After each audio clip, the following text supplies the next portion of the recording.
Hola chicos y chicas, ¿cómo están? Bienvenidos al primer video de Derecho Agrario y Ambiental. Hoy vamos a ver la repartición de tierras en esta región o en Guatemala específicamente desde la colonización. Bueno, como todos sabemos, Colón descubre América. Lo que ocurre es que cuando él llega acá, cree que ha llegado a las Indias Orientales, o lo que sería actualmente la India más o menos. Cuando ellos se dan cuenta de que no llegaron a las Indias Orientales, sino que en realidad descubrieron un nuevo territorio, tienen dos problemas que solucionar. La corona española. El primer problema es un territorio nuevo que descubrimos y quiero apropiarme, pero resulta que ahí vive gente. Vive gente que es obviamente dueña de esos territorios. Claro que eso no era así desde la visión de los españoles. Así que ellos necesitaban cómo apropiarse de la tierra y hacer a un lado a los aborígenes de esas tierras. Y ellos necesitaban hacer algo, un plan para la apropiación y al mismo tiempo la marginación de los originales de ese lugar. A los españoles se les ocurre, en conjunto obviamente con la Iglesia Católica, coordinar preguntarle a la Iglesia Católica si los seres que vivíamos acá en estos territorios podíamos o no tener la tierra, y si no, que le fuera otorgada a otros. Es así como España decide transportar enjaulados en barco durante meses a aborígenes indígenas de acá, de la región, y presentarlos ante el Papa. Obviamente, cuando esos indígenas se presentan ante el Papa nunca ha visto gente que prácticamente no se viste, y que iban todos sucios después de estar meses enjaulados, que no hablan ningún idioma que ellos conozcan, sino emiten sonidos desconocidos para ellos, y después de ver el tipo de salvaje que vive en esta región, el Papa emite una bula papal. Esta bula papal decreta que las personas o los aborígenes de estos territorios no tenemos alma. Y como no tenemos alma, no podemos poseer la tierra. No podemos ser propietarios de ella. Como no podemos ser propietarios de ella, pues van a haber otros propietarios, obviamente. La corona española generosamente se ofrece ante el Papa a evangelizar a los salvajes. A cambio de la evangelización de esos salvajes, por supuesto que les serán otorgados enormes territorios, y en todo ese territorio tendrán la obligación de evangelizarnos, obviamente. Cuando esto sucede, se concreta y se le otorgan grandes extensiones de tierra a España, empiezan a quejarse otros países y les ha asignado también territorio a Inglaterra, territorio a Portugal, a Francia y así. Cada uno con la misión de evangelizar el territorio que le había tocado. La tierra en sí misma no le producía mucho económicamente al Reino de España. Es decir, yo tengo, vamos a inventar, 2 hectáreas de terreno, pero en el Congo. ¿Y qué hago yo con 2 hectáreas de terreno en el Congo? No puedo hacer mucho. Entonces, lo mejor para mí es vender esas 2 hectáreas de terreno en el Congo y comprarme cosas bonitas o una casa más grande o lo que sea que quiera yo comprar. Lo mismo le pasaba a España. Era dueña de vastos territorios, pero financieramente no significaba mucha cosa. Entonces, es verdad que están extrayendo oro y todo lo que pueden, pero ellos querían más y ellos querían dinero en efectivo. Entonces, España empieza a ofrecer a su gente que todo hombre que venga acá a conquistar, a ayudar a la evangelización, se le darán tierras a cambio de poco dinero, y que ese dinero lo puede ir pagando a plazos. Otra ventaja es que con las tierras les van a ser asignados personas o estos salvajes para evangelizarlos, pero a cambio de que ellos van a evangelizar a los salvajes, pues mínimamente que aquellos les trabajen la tierra, ¿verdad? Y es así como nace una ley que se llama la encomienda. La encomienda era exactamente encomendar indígenas a los españoles hacendados para su evangelización. Y de una vez, ya que estaban ahí, tampoco es que iban a estar sentados solo evangelizándose, trabajaran las tierras del Señor que ayudaba a evangelizarlos. Es así como se inicia la repartición de la tierra de todo este territorio.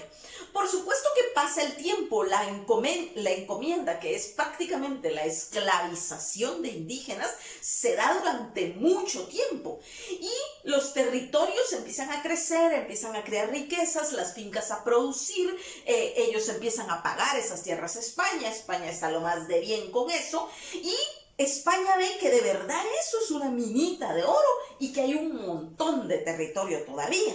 Entonces España sigue dándole a otros españoles que aún se quieren venir territorios aquí. Pero cada vez que vienen nuevos españoles, los españoles ya no sienten que tenga la misma categoría los españoles originales que vinieron aquí.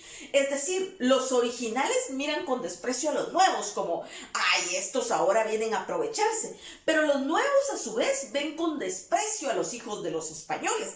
Y dicen, estos ya no son españoles, no nacieron en España, aunque sean hijos de dos españoles. Y es ahí como empieza a surgir el término criollo, que no eran tan aceptados en España, pero tampoco tenían una nacionalidad acá, porque no existían países.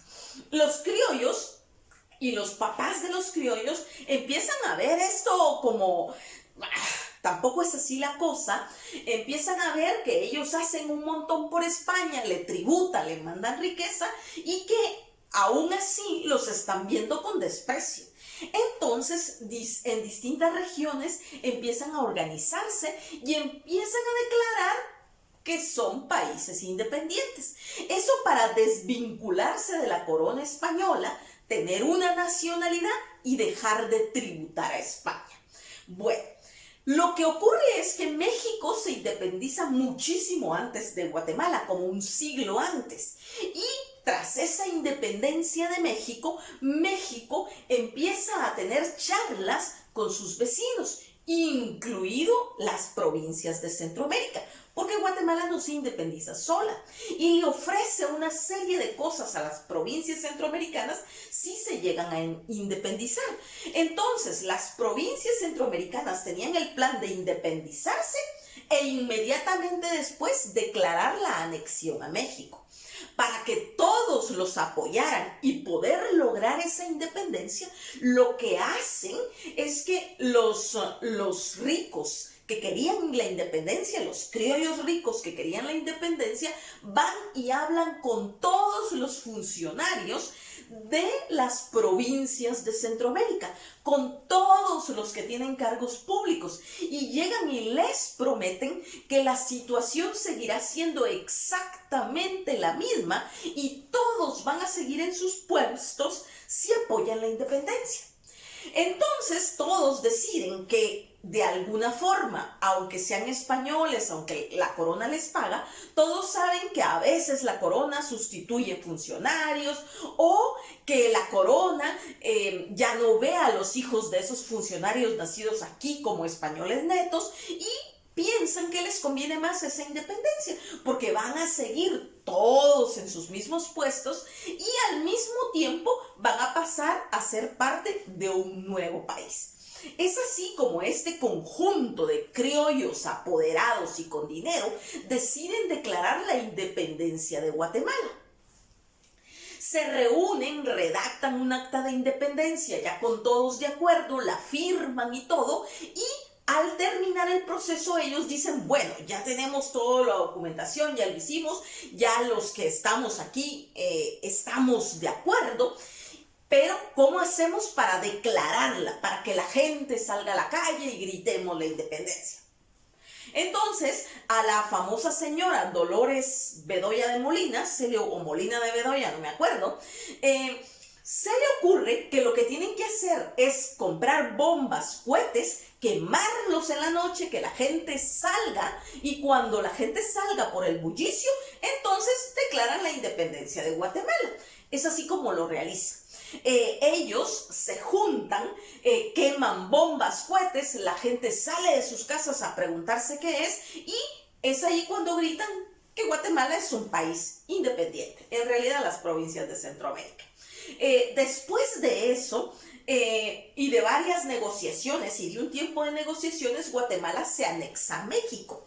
En la anexión a México, las provincias centroamericanas no obtienen todo lo que ellas habían pensado. México no los trata de la manera en la que ellos creían que los iba a tratar. Y en ese sentido es que vuelven a separarse de México. En esa vuelta a separarse de México es que surge el problema con Chiapas y el Soconusco, que ya no se vienen completamente y empieza una disputa territorial ahí por esos territorios. Seguidamente, ya Guatemala estando independiente, los criollos teniendo una nación de la que son y sin tributar a España, empiezan a repartirse y a configurar la estadía en estos lugares de distintas maneras. Las ciudades que fundan, por ejemplo, en las ciudades viven españoles, fundan ciudades para socializar ahí, porque aunque se fue la luz un momento, lo siento, porque aunque ellos tienen sus haciendas y sus grandes extensiones de terreno, ellos quieren socializar y tener lugares donde puedan unirse culturalmente con otros españoles. Es así como surgen las ciudades. Como ellos quieren tener el absoluto control de la población indígena, fundan pueblos. Los pueblos son fundados también por los españoles, que son territorios muchísimo más pequeños, que están principalmente cerca de las fincas, y que esos territorios no son propiedad de cada uno de los indígenas, sino que el pueblo es un territorio comunal, propiedad de toda la población indígena que ahí vive. Es así como se funda primero las ciudades, después los pueblos, para ejercer control y darles un territorio donde podrían ellos vivir y cultivar, y desde donde hay alguien, un indígena líder, que es allí el cacique, y que el cacique les envía a los indígenas de la encomienda cada vez que ellos solicitan gente. Por eso los tienen que tener reducidos en territorios pequeños, para que ellos puedan tener el absoluto control de la población, cuántos son, cuántos pueden mandar y todos esos detalles.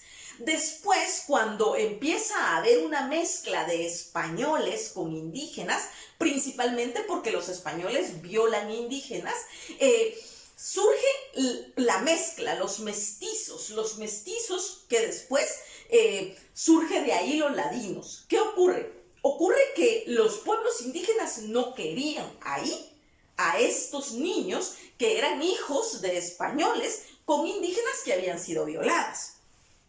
Y tampoco pueden vivir ahí porque ellos no tienen la categoría de indígena. Al no tener la categoría de indígena, las reglas son distintas para ellos.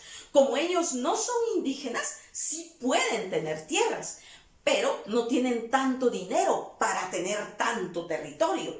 En ese sentido, se empiezan a fundar villas y rancherías, que era donde vivían las mezclas, la clase media, pues. Entonces, estas mezclas vivían en las villas o en los rancherillos y tenían propiedad de la tierra, pero de pequeñas extensiones de tierra, porque no podían permitirse o pagar enormes extensiones de tierra. ¿Dónde más se fundan villas o rancherías? Alrededor de las ciudades. ¿Por qué? porque en las villas vivían la gente que hacía los trabajos de herrería, artesanal, etcétera, que eran los que iban a trabajar a las ciudades donde los españoles necesitaban de todos esos servicios. Es así como se hace la división de la tierra en un principio. Todo este periodo del que les estoy hablando es un periodo en el que gobernaron los conservadores, así se llamaba. En aquella época estaban divididos en conservadores y liberales. Y este periodo fue regido por los conservadores. Los conservadores eran los que más que nada le daban importancia al hecho de haber venido de España y a la iglesia. ¿Por qué? Porque la iglesia había sido la que les había ayudado a conservar todos los territorios que tenían. También le daban mucha importancia a los soldados o militares. ¿Por qué? Porque eran los que les habían ayudado a conquistar los terrenos y tener el control sobre todos los territorios y sobre las poblaciones indígenas. Por el momento vamos a dejar este video acá y vamos a pasar el fin de semana. Les voy a mandar otro video donde pasamos a la época liberal y otra redistribución de la tierra.